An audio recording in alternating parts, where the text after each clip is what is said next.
श्री राम। वाराणसी परिक्षेत्र के सम्मानित पत्रकार बंधुओं, आप सबका हृदय से स्वागत है। जैसा कि आप जानते ही हैं,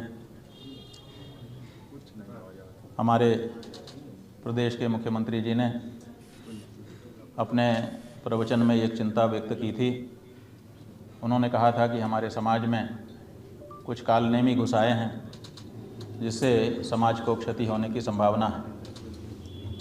चूँकि उन्होंने कालनेमी कौन है इसका स्पष्टीकरण नहीं दिया था, तो हम लोगों को स्वयं आगे बढ़ कर के समाज में आ चुके कालनेमियों को पहचानने की जिम्मेदारी आ गई। हम लोगों ने सोचा कि सबसे पहले इन्हीं से शुरुआत की जाए, तो उन पर हम लोगों ने कसौटी लगाई कि ये असली हिंदू हैं कि वेशधारी, छद्म, ढोंगी, पाखंडी अथवा कालनेमी संज्ञा प्राप्त हिंदू हैं। तो जब उनके आचरण को हम लोगों ने देखा और जब उनके वेश को देखा तो उनका वेश बड़ा मंगल था, गेरुआ कपड़े का था। जब उनके तौर तरीके देखे, सब अच्छा दिखाई दे रहा था। उनका बायोडाटा देखा, पता चला कि घर से विरक्त होकर के निकले थे, फिर किसी मठ में रहे, फिर वहाँ पर धीरे धीरे सेवा करते हुए वहाँ के महंत बन गए। कितना अच्छा लग रहा था, ये सब अच्छा दिखाई दे रहा था। लेकिन फिर हम लोगों ने सोचा ठीक है, ये सब तो सही है, अब इनके काम क्या हैं उनको भी देख लिया जाए। और जब काम हम लोग देखने गए तो दो बातें बहुत गजब की दिखाई दी। एक बात तो ये थी कि जो व्यक्ति विरक्त हो जाता है, विरक्त होने के बाद धर्म की शपथ लेकर के धर्म को अपना पूरा जीवन समर्पित कर देता है, फिर धर्म की शपथ के अलावा दूसरी शपथ को ना तो स्वीकार करता है और ना तो उसको निभाता है। लेकिन हम लोगों ने देखा कि विरक्त होने के बाद भी मुख्यमंत्री पद को इन्होंने स्वीकार किया और वेतनभोगी होकर पूर्णकालिक रूप से मुख्यमंत्री बन गए। देखिए, पूर्णकालिक इसलिए हम कह रहे हैं क्योंकि वेतन दिया ही इसीलिए जाता है ताकि व्यक्ति दूसरी जगह ना जा कर के पूरी तरह से हमारा काम करे।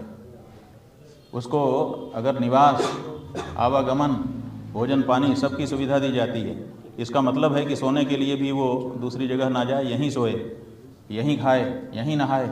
इसके लिए कार, बंगला और दूसरी सुविधाएं दी जाती हैं, भत्ते दिए जाते हैं, वेतन दिया जाता है। तो जो ये वेतन भत्ते देता है, उस संस्था की ये अपेक्षा होती है कि जिसको हम ये दे रहे हैं वो 24 घंटे 7/24 या 24/7 हमारा रहेगा और हमारा कार्य करेगा।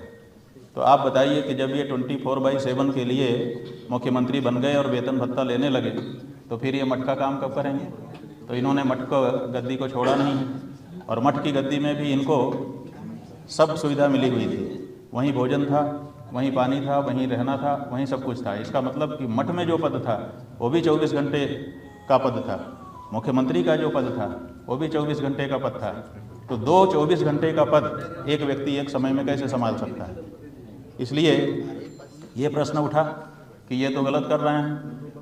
फिर हम लोगों ने देखा कि ये इतना ही नहीं, गेरुआ कपड़ा पहन करके मुख्यमंत्री के रूप में करोड़ों करोड़ पशुओं के मांस का व्यापार कर रहे हैं, और उस मांस में गौ मांस के भी सम्मिलित होने की लोग आशंका व्यक्त करते हैं। और कई बार जब वो मांस पकड़ा गया है तो प्रमाणित हुआ है कि इसमें गौ मांस रहता है। तो ऐसी परिस्थिति में क्या कोई व्यक्ति गेरुआ कपड़ा पहन करके मांस का विक्रेता हो सकता है? तो ये दोनों बातें ऐसी थीं जो धर्मशास्त्र और व्यवहार दोनों के धरातल पर एक साथ सिद्ध नहीं होती थी। ये भी कि जब कोई व्यक्ति किसी को वेतन देता है तो वो अपेक्षा करता है कि ये हमारी बात को मानेंगे। तो अगर धर्म की कोई बात आएगी और मुख्यमंत्री पद के अनुसार धर्मनिरपेक्षता की कोई बात आएगी, तो इनको मुख्यमंत्री होने के नाते धर्म की बात को छोड़ करके धर्मनिरपेक्ष सिद्धांत को अपनाना पड़ेगा। तो ये धर्म की शपथ के प्रति अन्याय था। तो ये दो प्रश्न हम लोगों ने जनता के बीच में उछाले, कहा कि इस पर डिबेट करो। डिबेट तो बनी ही नहीं। क्यों नहीं बनी? क्योंकि जनता ने हमसे संपर्क किया, हजारों लोगों ने संपर्क किया और उन्होंने कहा कि इसमें स्वामी जी डिबेट क्या है, इसमें डिबेट है ही नहीं, ये तो एक पक्षीय मामला है। सब जानते हैं कि जो व्यक्ति विरक्त हो गया वो वेतन भोगी नहीं हो सकता, और साथ ही साथ जो गेरुआ कपड़ा पहन लेगा वो मांस का व्यापारी कैसे हो सकता है। तो इस पे डिबेट बनी नहीं, एक ही पक्ष एक तरफा हो गया। लोगों ने कहा हमारा एक ही पक्ष है, दूसरे पक्ष में कोई खड़ा होने को तैयार नहीं।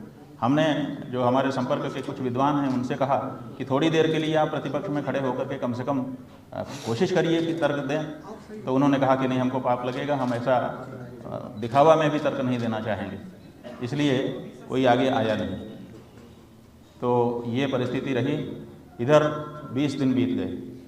बंधुओं, पिछले 10 दिन में जब हमने विश्लेषण किया था 10 दिन का, तो हमने बताया था कि कोई ऐसा कार्य योगी आदित्यनाथ के द्वारा 10 दिन में नहीं किया गया जिससे उनका हिंदू होना प्रमाणित होता हो, बल्कि उल्टी ही दिशा में वो चाल चल रहे थे। अब ये 10 दिन और बीत गए, कल 20 दिन पूरे हो गए, आज 21वां दिन है। इसीलिए एक बार विश्लेषण करके हमने सोचा कि आप सबके माध्यम से जनता को अवगत कराएं कि इनकी दिशा अभी भी बदली नहीं है, अभी भी उसी दिशा की ओर जा रही है। इन 10 दिनों में गाय के बारे में इन्होंने 2 कार्य किए। एक तो इन्होंने किया, एक फिल्म गोदान नाम की थी, गोदान नाम की फिल्म इन्होंने रिलीज किया, उसको टैक्स फ्री कर दिया। आप बताइए कि गोदान नाम की फिल्म बना करके उसको टैक्स फ्री कर देने से गौ माता की रक्षा हो जाएगी? उससे इनके ऊपर जो आरोप लगाया गया है छद्म हिंदू होने का, वो हट जाएगा?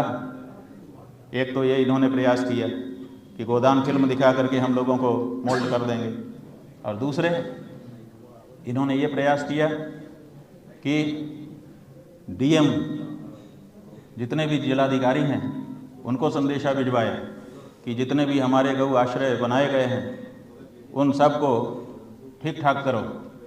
तो क्या ठीक ठाक करेंगे? और उन गौशालाओं में गायें हैं कितनी? तो वो भी कुछ कारगर नहीं दिखाई दिया, केवल इसलिए कि कहीं कोई पत्रकार अगर किसी गौ आश्रय केंद्र में चला जाए तो बचाव रहे, इसके लिए इन्होंने ये आदेश किया। और तीसरे, इन्होंने स्वयं विधानसभा में खड़े होकर के इन्हीं 11 से 20 दिनों के बीच में झूठा वाक्य सदन में खड़े होकर के कहा, जो लोकतंत्र का मंदिर है और जिसमें संविधान की शपथ लेकर के व्यक्ति ने कहा हुआ है कि मैं जो करूँगा सच करूँगा, सच बोलूँगा, वहाँ पर खड़े होकर के इन्होंने बहुत सारी झूठ बातें कही। तो इससे ये संकेत मिलता है कि इनकी जो दिशा है 40 दिन में जो परिणाम आने वाला है वो अभी असली हिंदू की तरफ नहीं बल्कि नकली हिंदू की तरफ, कालनेमी की तरफ ही जा रहा है। बंधुओं, अब जबकि 20 दिन ही बाकी रह गए हैं, अगले 10 दिनों के लिए 1 मार्च को 31वां दिन होगा, तो फिर हम आपसे इस बारे में चर्चा करेंगे। इधर जो ये 2 बीच के 10 दिन हैं, इन 10 दिनों में हम देश के हमने बीच में देखा कि कुछ साधु, महात्मा, सन्यासी, महामंडलेश्वर, अखाड़ों के लोग बीच में आए और उन्होंने अपने वक्तव्य दिए। उनमें से बहुत सारे लोगों के वक्तव्य आदित्यनाथ के पक्ष में थे। तो ऐसी स्थिति में आज आप सबके माध्यम से हम देश के हर उस सनातन धर्म और हिंदू धर्म को मानने वाले धर्माचार्य से, चाहे वो महंत हो, चाहे वो मंडलेश्वर हो, चाहे महामंडलेश्वर हो, चाहे अखाड़े का कोई पदाधिकारी हो, जो भी समाज के सामने अपने आप को धर्माचार्य मान करके वक्तव्य देता है, उन सब का आह्वान करते हैं कि हमने 2 सवाल उठाए हैं, आप अपना शास्त्र लेकर के आइए, आपका आदरपूर्वक हम स्वागत करेंगे, बैठिए और बैठ करके हमारे सामने सिद्ध करिए कि जो प्रश्न आदित्यनाथ योगी के बारे में उठाए गए हैं वो आपके शास्त्र के द्वारा समर्थित हैं कि नहीं समर्थित हैं। अगर आप शास्त्र में से ऐसी पंक्तियां दिखाते हैं जिनमें ये बताया गया हो कि कोई व्यक्ति गेरुआ कपड़ा पहन करके मांस विक्रेता हो सकता है प्रत्यक्ष या अप्रत्यक्ष रूप से, तो आपकी बात मानी जाएगी। और अगर आप ये बताते हैं कि कोई व्यक्ति विरक्त होकर के, सन्यासी हो के, योगी हो के, यति हो करके, वेतनभोगी हो करके धर्मनिरपेक्ष कार्य करता है और आवश्यकता पड़ने पर अगर धर्म की और धर्मनिरपेक्षता की दोनों की बातें टकराने लगें तो धर्मनिरपेक्षता को ही अंगीकार करने के लिए खड़ा होता है, क्या ऐसा व्यक्ति किसी धार्मिक पद पर रहने का अधिकारी है? क्या ऐसे व्यक्ति को सन्यासी, योगी, सती कहा जा सकता है? क्या ऐसे व्यक्ति को किसी महंत के पद पर रखा जा सकता है? हम विनम्रता के साथ, बड़े आदर सम्मान के साथ देश के सभी धर्माचार्यों का आह्वान कर रहे हैं। 10 दिन का समय है। अगर आप आदित्यनाथ योगी के पक्ष में हैं, हमें कोई बाधा नहीं है, कोई किसी के पक्ष में रहे, इससे हमें कोई बाधा नहीं है, लेकिन उसको इतना ध्यान रखना पड़ेगा कि वो शास्त्र को छोड़ करके किसी के पक्ष में नहीं रह सकता है, वो परंपरा को छोड़ करके किसी के पक्ष में नहीं रह सकता है, वो सनातन धर्म को छोड़ करके किसी के पक्ष में नहीं रह सकता है। अगर ऐसा रहता है तो जो व्यवहार आदित्यनाथ के साथ किया जाएगा वही व्यवहार इनके लिए भी निश्चित हो जाएगा। इसलिए देश के सभी धर्माचार्यों को हम अनुरोध कर रहे हैं कि योगी आदित्यनाथ के पक्ष में खड़ी होइए, हमें बाधा नहीं है, लेकिन बताइए कि क्या धर्मशास्त्र भी उनके पक्ष में खड़ा है? क्या कोई व्यक्ति गेरुआ कपड़ा पहन करके मांस का व्यापारी हो सकता है? क्या कोई व्यक्ति विरक्त होकर के वेतनभोगी हो सकता है? धर्मनिरपेक्षता और धर्म की शपथ में से धर्म की शपथ को ठुकरा करके धर्मनिरपेक्षता की शपथ को ही अंतिम मान सकता है? ये प्रश्न है। इन प्रश्नों का उत्तर आप दीजिए। अगर 10 दिन में कोई उत्तर नहीं देते हैं तो हम ये मानेंगे कि आप उत्तर नहीं देना चाहते हैं, चुप हैं। इसका मतलब है कि आप अंदर से तो मानते हैं कि ये बात गलत है, लेकिन फिर भी मोह के वशीभूत होकर के आप मुख्यमंत्री जैसे पद पर बैठे व्यक्ति का, जो कि अधर्मी है, जो कि शास्त्र विरुद्ध, परंपरा विरुद्ध कार्य कर रहा है, उसका समर्थन कर रहे हैं। बंधुओं, एक महात्मा आए गदा लेकर के हाथ में, टेलीविजन में हमको किसी ने दिखाया उनका। वो कह रहे हैं कि शंकराचार्य जी उत्तर प्रदेश क्यों आते हैं, शंकराचार्य जी को बंगाल जाना चाहिए गौ रक्षा के लिए। तो हम उनको कहना चाहते हैं, ऐसी ही बातें और भी लोगों ने कही हैं, इसलिए हम उनकी बात का जवाब देना चाहते हैं। हमने अध्ययन किया, हमने जो पशु गणना की 20वीं अनुसूची है उसको निकाला, और उसके आंकड़े तो अलग ही तरह की बात कह रहे हैं। उसके आंकड़े बता रहे हैं कि जो 20वीं पशु गणना हुई है, उस गणना में उत्तर प्रदेश में लगभग 4% गाय घट गई है, और बंगाल में इसी समय में 15.18% गाय बढ़ गई है। तो बंगाल में तो गाय बढ़ रही है, उत्तर प्रदेश में वो कम क्यों हो रही है? और दूसरी बात यह है कि जब हम आशा करते हैं, अपेक्षा करते हैं पूरे देश में हमको गौ हत्या बंद कराना है, लेकिन सबसे पहले कहाँ जाएं? तो सबसे पहले जहाँ ज़्यादा सरल होता है व्यक्ति वहीं जाता है। जब हमने देखा कि पूरे प्रदेश में, पूरे देश में जितने भी प्रदेश हैं, उन प्रदेशों के मुख्यमंत्रियों में एक मुख्यमंत्री ऐसा है जो अपने आप को योगी कहता है, गोरक्ष पीठाधीश्वर कहता है, गेरुआ कपड़ा पहनता है, हिंदू हिंदू अपने लिए कहलवाता है, तो स्वाभाविक है कि सबसे पहले गौ माता की रक्षा के लिए उसी के पास हम जाएंगे। तो हम आए हैं, इसमें क्या बाधा है? हम जब दूसरे स्थानों में जाते हैं, बंधुओं, 2 वर्ष पूर्व हमने भारत यात्रा की थी इसी विषय पर। जब हम अरुणाचल प्रदेश गए तो वहाँ का छात्र संघ, एक अरुणाचल प्रदेश यूनियन है, उस यूनियन का एक छात्र सामने आया, उसने कहा शंकराचार्य जी आएँ, हम स्वागत करेंगे, लेकिन पहले उत्तर प्रदेश जा कर के आएँ जहाँ से गौ मांस का इतना बड़ा निर्यात हो रहा है, पहले वहाँ से सही करा के आएँ, उसके बाद हम उनका स्वागत करेंगे। और अगर पहले हमारे ऊपर आते हैं तो हम कैसे कर पाएंगे? तो हमने लखनऊ जा कर के कहा कि आदित्यनाथ जी उस बच्चे के प्रश्न का उत्तर बताइए। अब तो 2 साल हो गया, आज तक उसका उत्तर क्यों नहीं बताया गया?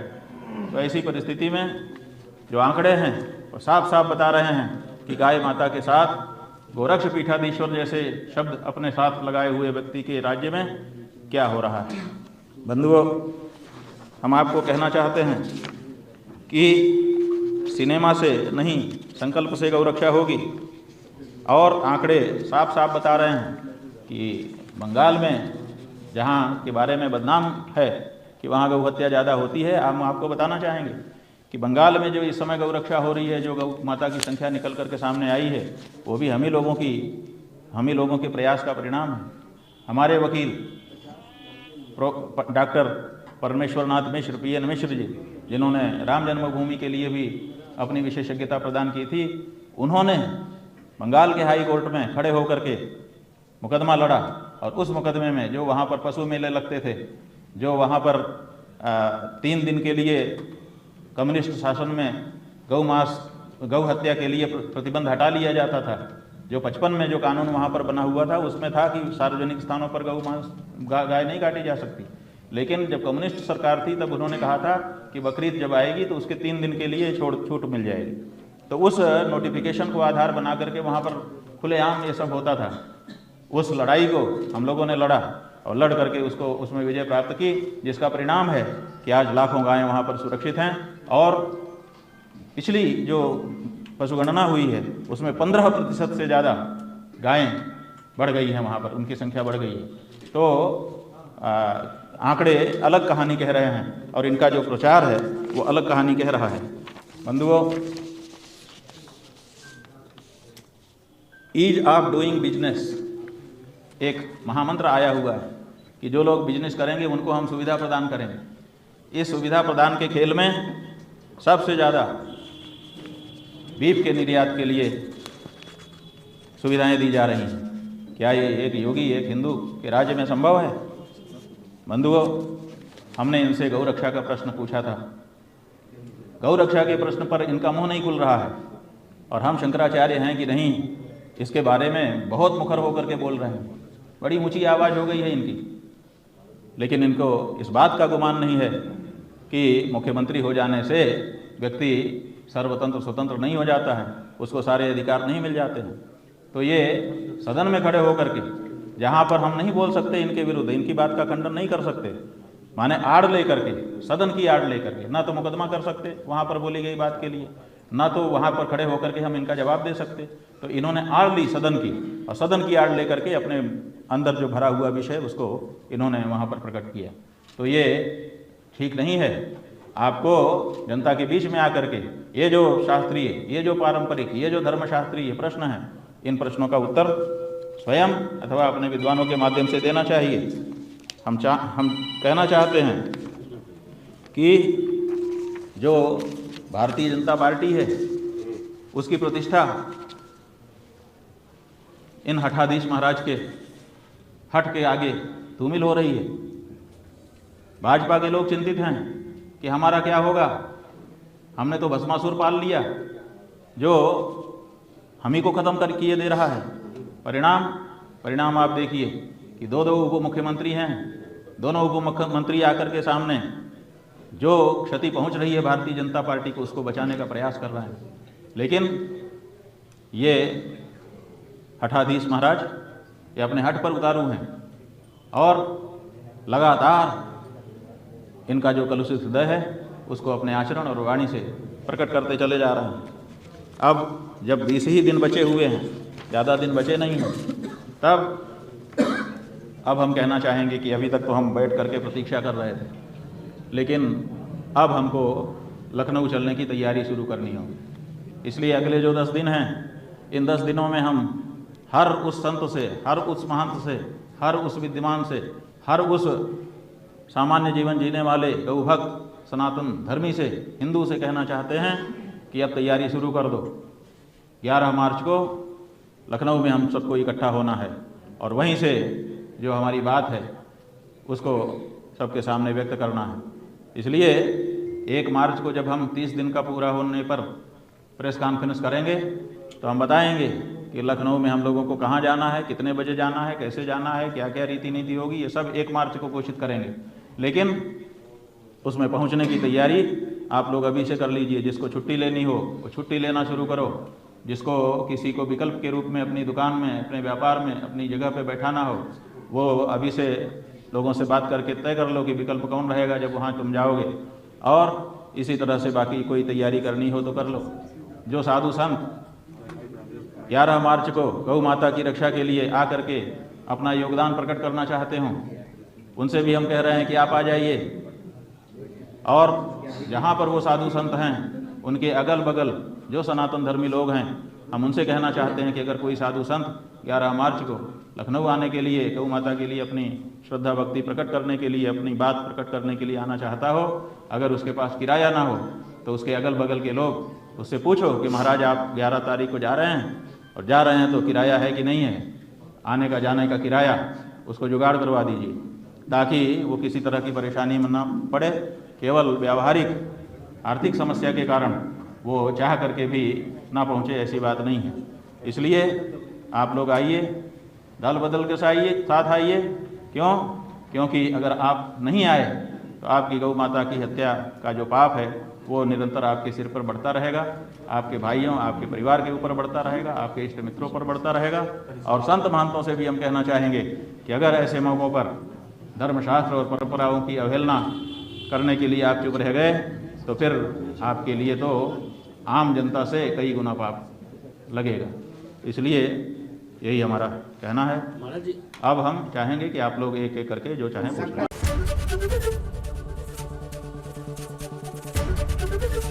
एबीपी गंगा, खबर आपकी, जुबान आपकी।